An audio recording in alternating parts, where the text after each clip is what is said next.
શું કર્યું ભગવાને? ભગવાને નવરાત્રીના 10મા દિવસે રાવણનો વધ કર્યો તો. શું કર્યું તો? તો યુદ્ધ કરી અને 10મા દિવસે રાવણનો વધ કર્યો. એ દિવસથી આપણે દશેરાનો તહેવાર ઉજવીએ છીએ. કયો તહેવાર ઉજવીએ છીએ? દશેરાનો. રાવણની નગરી કેવી હતી? સોનાની હતી. કેવી હતી? સોનાની. અને રાવણને કેટલા મસ્તક હતા? 10. કેટલા મસ્તક હતા?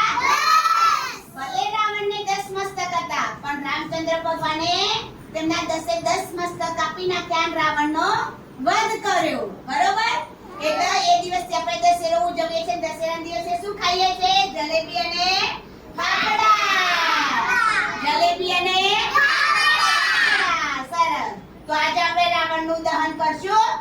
આપણા રામચંદ્ર ભગવાન બતાવ્યા છે, રામના હાથે આપણે રાવણનો આજે દહન કરશું. બરોબર? તો ઉજવવાના